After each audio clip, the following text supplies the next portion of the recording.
week 6. This week we'll be learning ouvrir and irregular noun plurals. But first, our joke. Comment t'appelles-tu? What would be the answer to this? Well, usually you would say je m'appelle and then your name. But what if your name was je m'appelle? Je m'appelle, je m'appelle. Kind of corny. So there was another one just in case that one wasn't too funny. Les trois pires choses qu'il puisse arriver à vos ados. The 3 worst things that could happen to your teens. We've got low signal, loading, and low battery. But I also think pareil pour les mamans, same for moms. All right, our idiom this week, our expression would be patati patata. It is the equivalent of, blah, blah, blah, yada, yada, yada, so on and so forth. And it comes from the sound of horses' hooves when galloping. Patati patata, patati patata. All right, starting our story. This week there are no pictures, and I welcome feedback if it makes a difference at all. So we've got Le vol de la Joconde, chapitre 5. Il est maintenant 14 heures.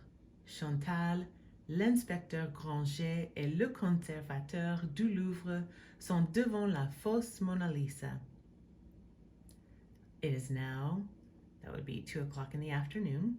Chantal, the Inspector Granger, and the curator of the Louvre are in front of the false or fake Mona Lisa.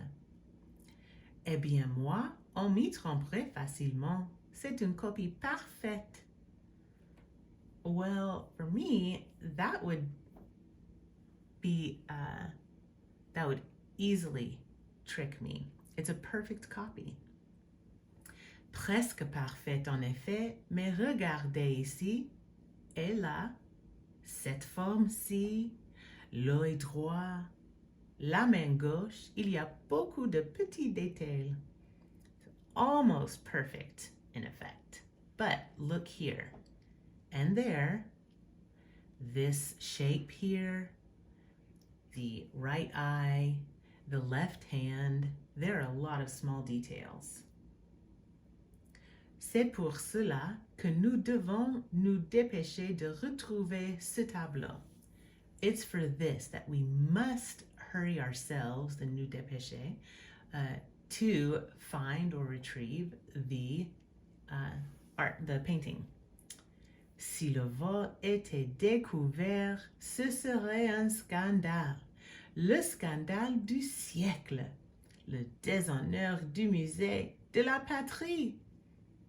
If the theft was discovered, it would be a scandal, the scandal of the century, the dishonor of the museum, of the fatherland, the country, patriotic expression there. Savons-nous comment ils ont opéré?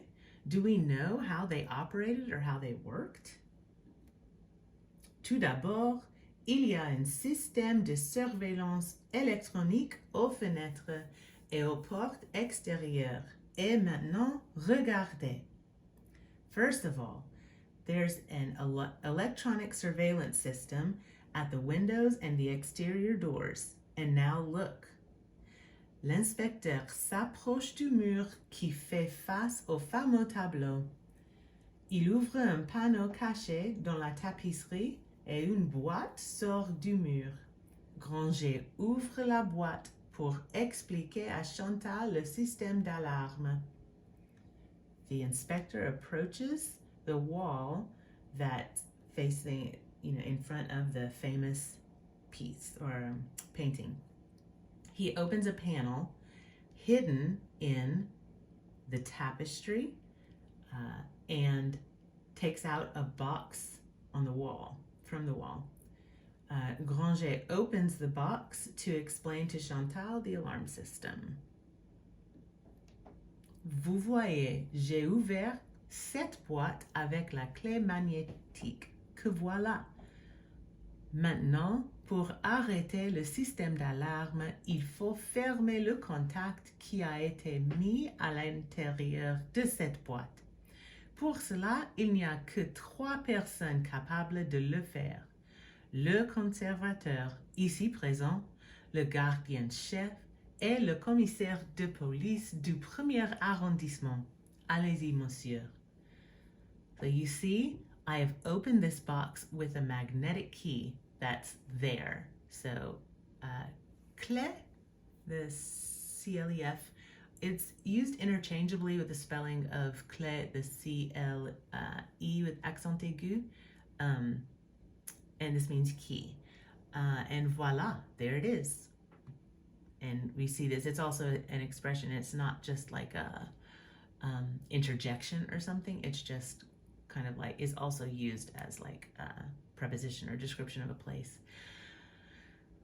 Now, to stop the alarm system, il faut is this expression of you have to or you must. So you have to close, or it is necessary specifically, sorry. It's necessary to close the contact that was put on the interior of this box.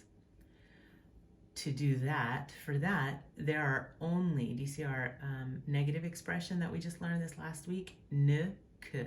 There are only 3 people able to do this. The curator, present here, ici is here. Le gardien chef, gardien would be guard. Chef is the like highest. So I guess in the same way that the chef is the highest in the kitchen, he's the chief, chief guard or head guard, and the commissioner of police of the first arrondissement is like a district. Paris is divided up into different arrondissements. So the first district. Let's go, sir. Le conservateur s'approche et met sa main gauche dans la boîte. Un mécanisme se met aussitôt en marche et le contact se ferme. So the curator approaches and puts, mettre is to put or place, his left hand in the box. A mechanism, aussitôt is as soon as, is put as soon as. In marche is like it's working, it's put in, it's activated, I guess maybe is the right equivalent. And the contact closes itself with this. We will be looking at these reflexive verbs. We've talked about these articles that are in front of verbs. It's like it closes itself. It's the action that the subject itself is doing. I don't know if we have the equivalent in English, but moving on. Voilà, le système est désarmé. Voilà, comment ils ont fait. There, the system is disarmed or deactivated. There, that is how they did it. À quoi sert la main? Literally, it means as what serves the hand, but basically it's like for what purpose? Why, basically, why do you put the hand? Why did he put his hand in there? Ce sont les empreintes digitales de la main gauche de ces 3 hommes qui activent le mécanisme et seulement leur empreinte, même pas la mienne. So these are the digital fingerprints of the left hand of the 3 men that who can activate the mechanism, and only their fingerprints. Not even mine. Vous voyez, on pensait qu'elle était bien protégée. You see, we thought that we were well protected. Et la clé? And the key?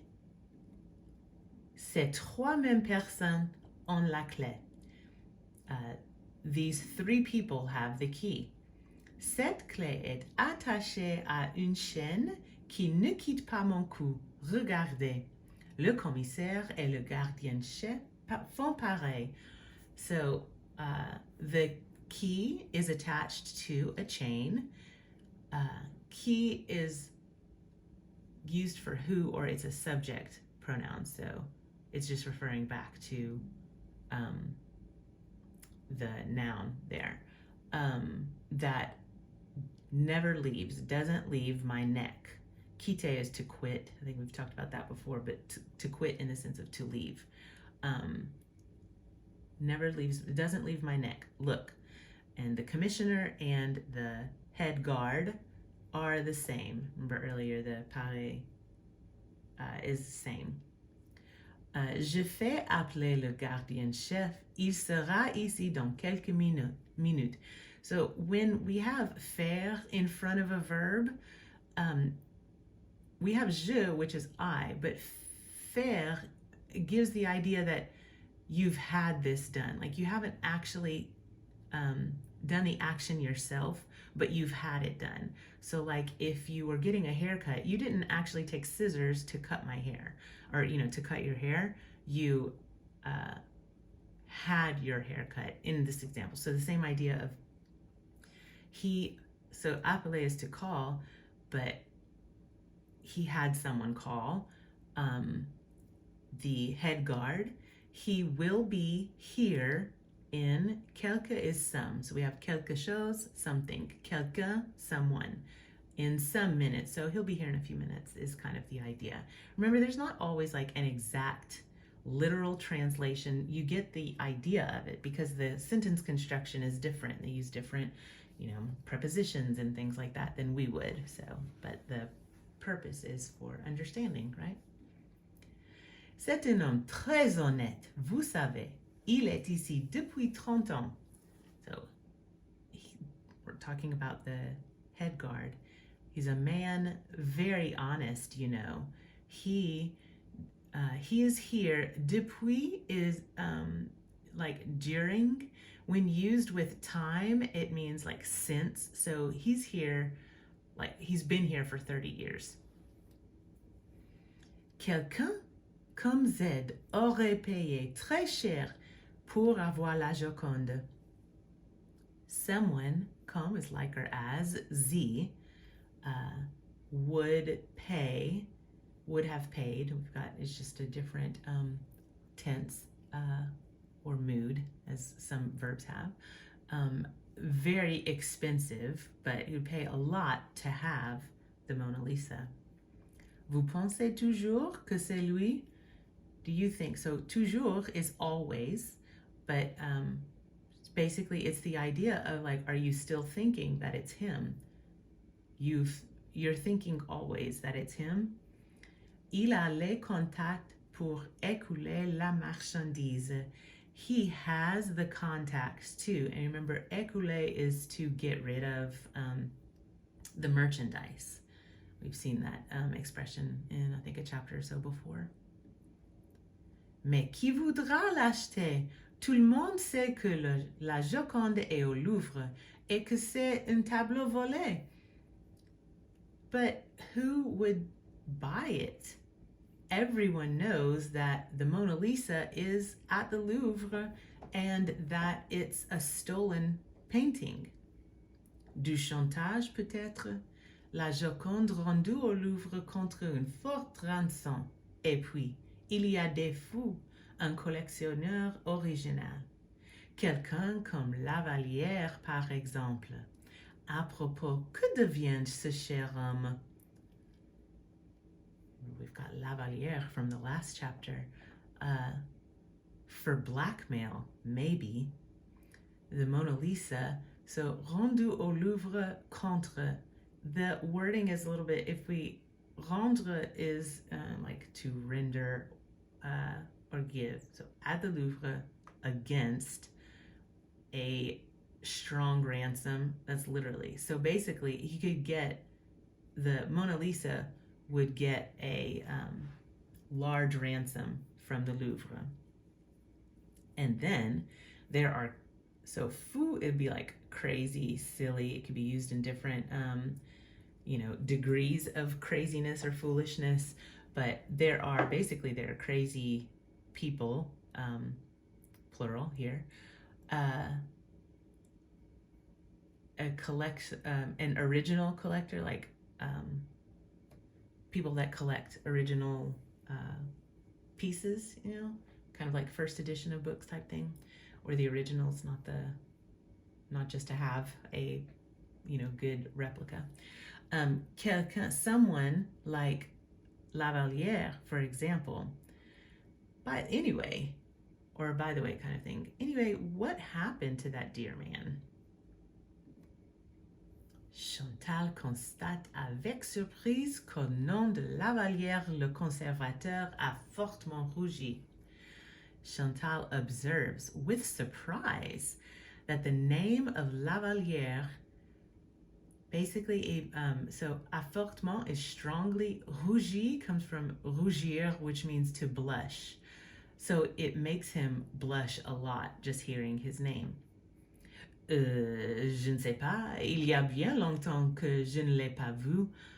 I don't know, it's been a long time since I haven't seen him. Qui est ce Lavallière? Who is this Lavallière? Un collectionneur d'art amoureux, foule de Mona Lisa. Chaque année, ils offrent des sommes folles au Louvre pour l'acheter. Il est un peu cinglé, mais pas très dangereux. An art collector, crazy in love with the Mona Lisa. Each year, he offers the foolish sums or crazy sums to the Louvre to buy it. He's a little crazy. Cinglé is kind of like a slang for crazy. He's a little crazy, but not very dangerous. Chantal observe que le conservateur semble de plus en plus gêné. Bizarre, pense-t-elle.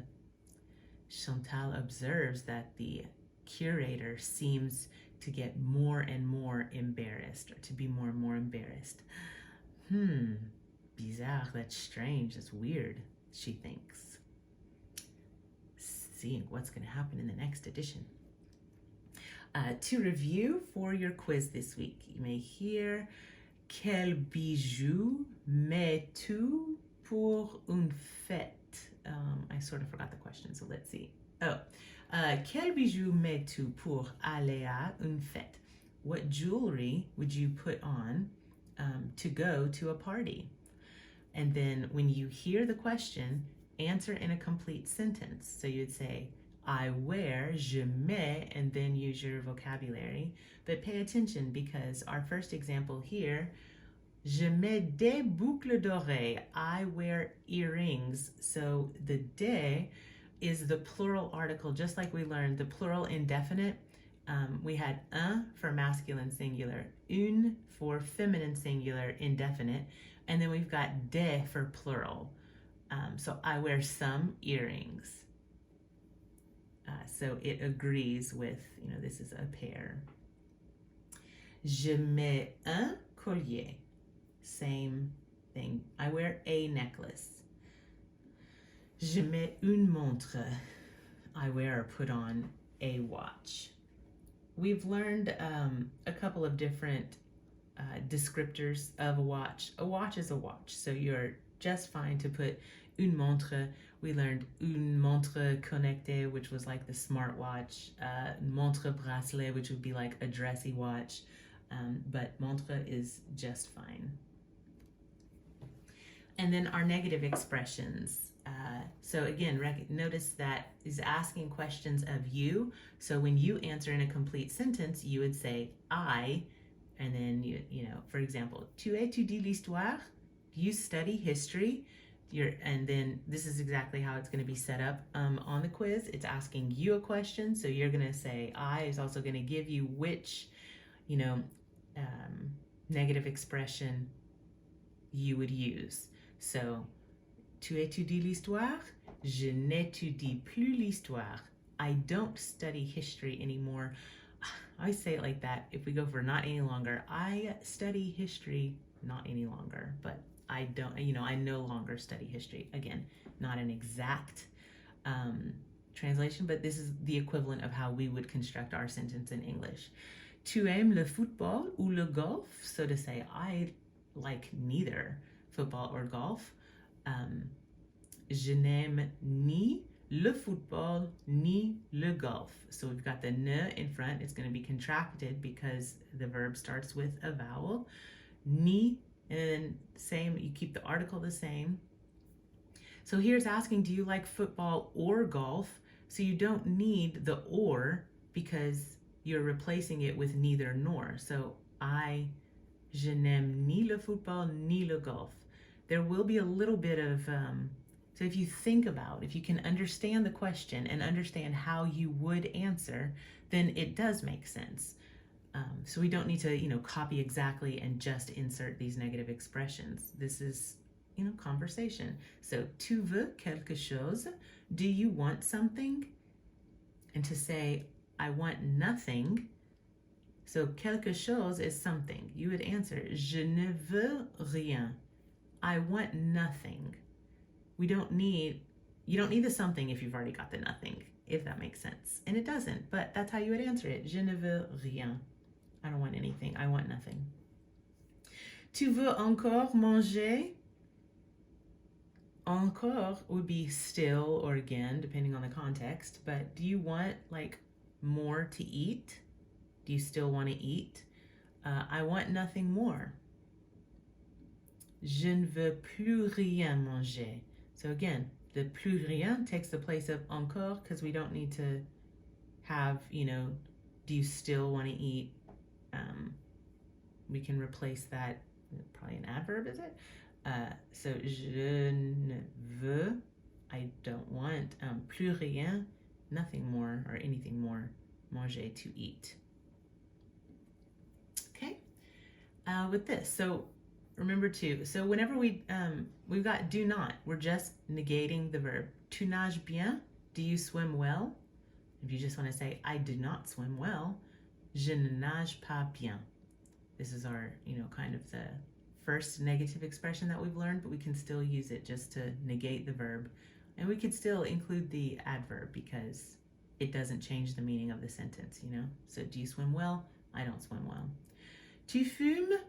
So give a little bit of allowance, please, for a couple of these expressions. It's not to be, anything weird. It's just sometimes using the verbs that we've had is a little bit of a challenge to try to, to set this up to say something that you would never do. So tu fumes comes from the verb fumer, which means if you see fumes, it means to smoke. And to say, I would never smoke. I never smoke, actually, because would be a different tense. But je ne fume jamais. I never smoke. So again, just before and after that verb. Tu aimes quelqu'un? Do you like someone? Just say, I like no one. In whatever context you want to take that in. Je n'aime personne. I don't like anyone. I like no one. Tu travailles le weekend? Sorry, that's a little bit, this is going to be in the way. I apologize. I'll fix that. So to say, do you work le weekend, every weekend? Then you would say, I work only weekends. So, je ne travaille que le weekend. Sorry about that.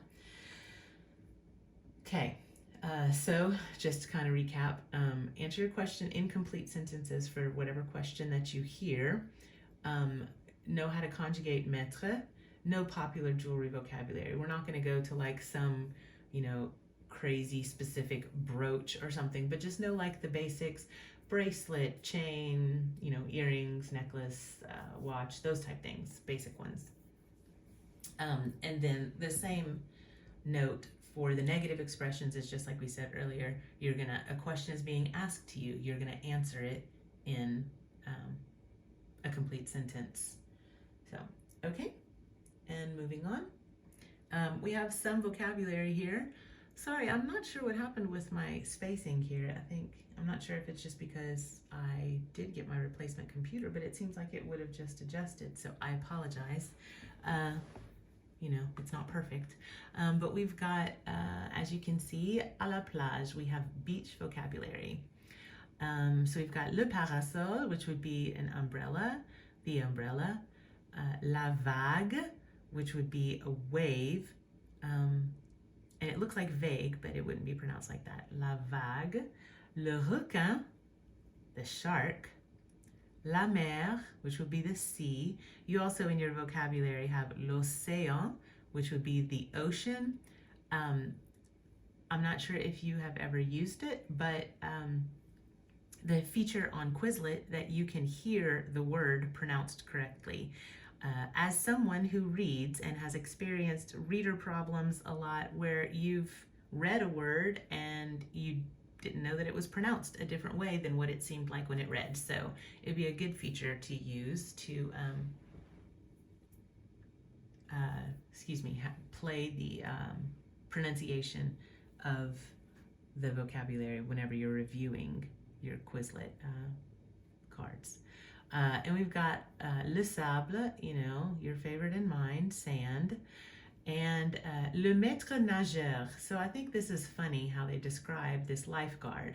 So maître, as we've seen in some of our stories, would be master, and nageur would be swimmer, because nager is to swim, so the one who swims. So this is the master swimmer, which is just kind of funny to me. And again, this isn't all of your vocabulary, but this is just kind of like hitting the some of the major ones. So we've got le château de sable. Remember, a château is a castle.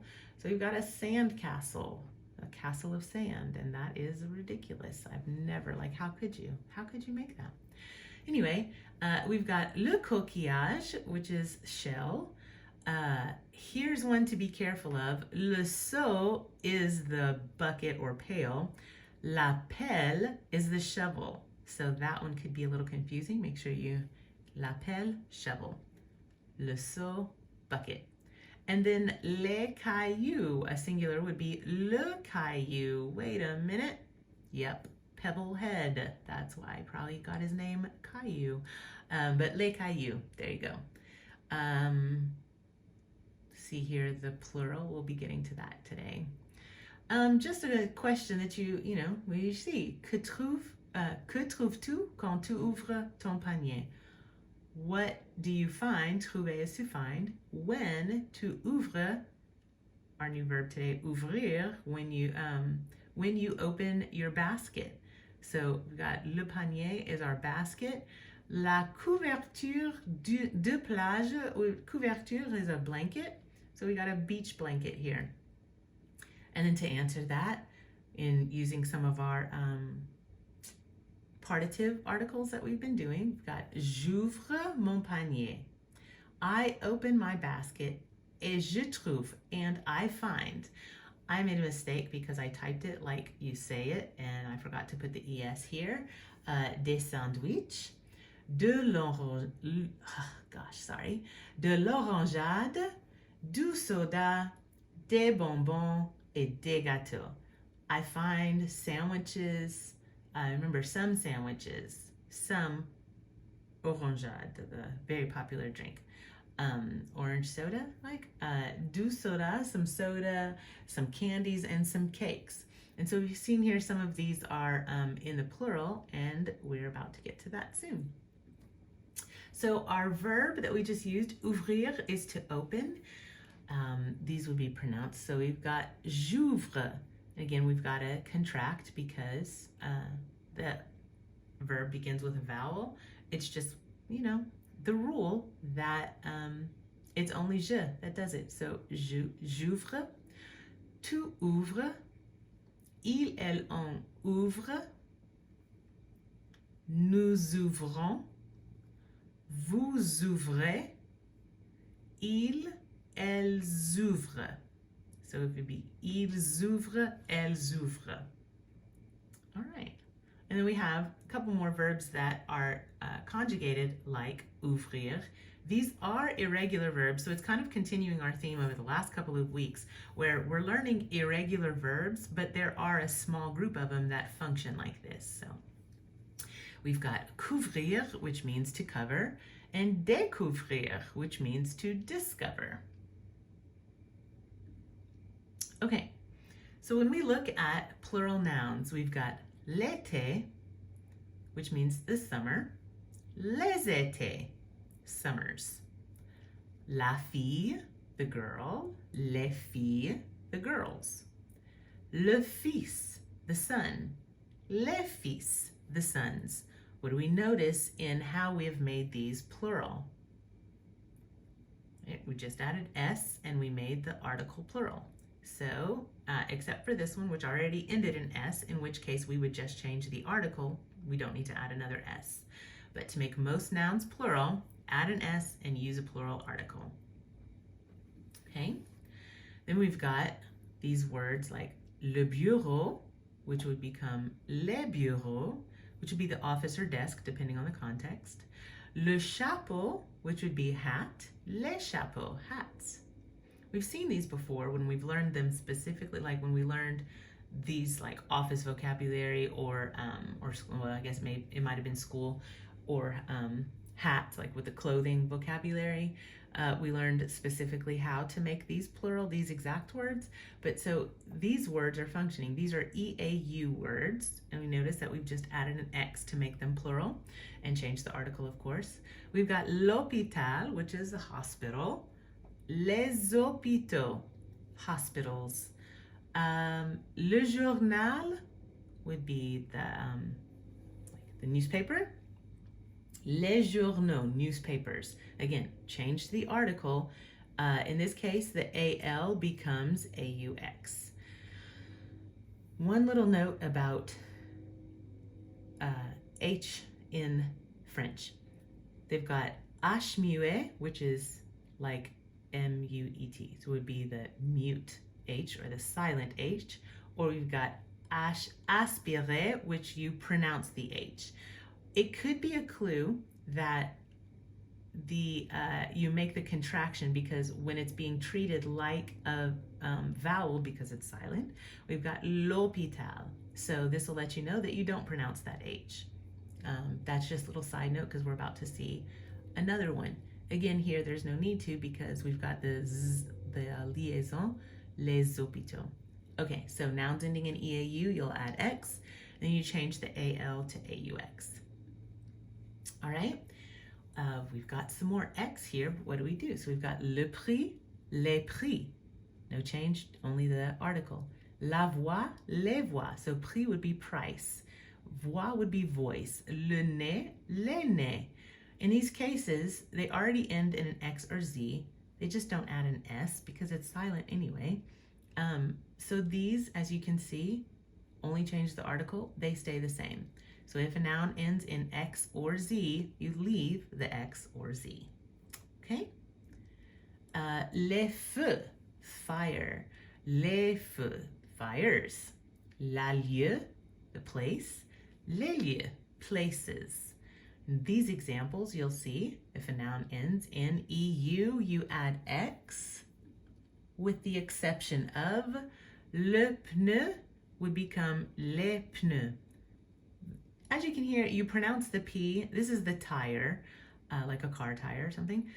So le pneu, if it's already kind of a weird word, then maybe that can help you to remember that you'll add an S instead of adding the X like the other words that end in EU. So le pneu, les pneus. Okay? Le bijou, les bijoux. This is jewelry.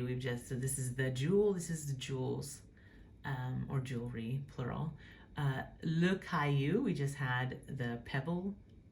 Les cailloux, pebbles are like little stones. Le chou, cabbage. Les choux, cabbages. Also lots of expressions, terms of endearment with chou. Mon petit chou, kind of funny, my little cabbage. Don't know why, that just says how much I love you. Le genou, the knee. Les genoux, knees. Here's another example of the aspirate H because like we just saw the silent H. We've got le hibou. Les hibou.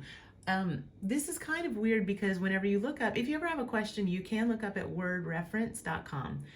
In their pronunciation, like the little phonetic, representation of the pronunciation, it just has like the I, like ibu, but it tells you in parentheses that it says le H est aspiré. It is an aspirated H. It is you'll like give the H sound. So sometimes it's a little confusing. Maybe if you talk fast, then nobody will notice. So we've got le hibou, les hibou. Le joujou games, les joujou games. Le pou, this one is gross, but it's just a word. Le pou is a louse, which is singular for les poux, which is lice. Blah. Sorry, I don't know again what happened yesterday. This was just fine. I apologize. So these nouns only, you add X. So these are the exceptions to this rule that all other OU nouns or nouns ending in OU, you add S. Le clou, les clous. This is like a tire. I mean, oh gosh, pneu was tire. Clou is, what's the thing you hammer? Nail. So like not fingernail. It is that kind of nail, hammer and nails. Le clou, les clous. So all other words ending in OU or nouns ending in OU, you would add S, but these specifically, you just have to memorize that they end in X when they're plural. Okay. Now, of course, we've got just irregular plurals. You've just got to memorize these also because they don't. There's not a group that acts the same. We've got le ciel, the sky, les cieux, skies, or like heavens, depending on the context. L'œil, is also irregular because it's an irregular pronunciation. L'œil is the eye. Les yeux would be the plural of eyes. Madame, you know, ma'am, Mrs., mesdames, when you're talking to a group of ladies. Mesdames, and you'll hear sometimes, like we'll say, ladies and gentlemen, then you'll hear the equivalent is mesdames et messieurs.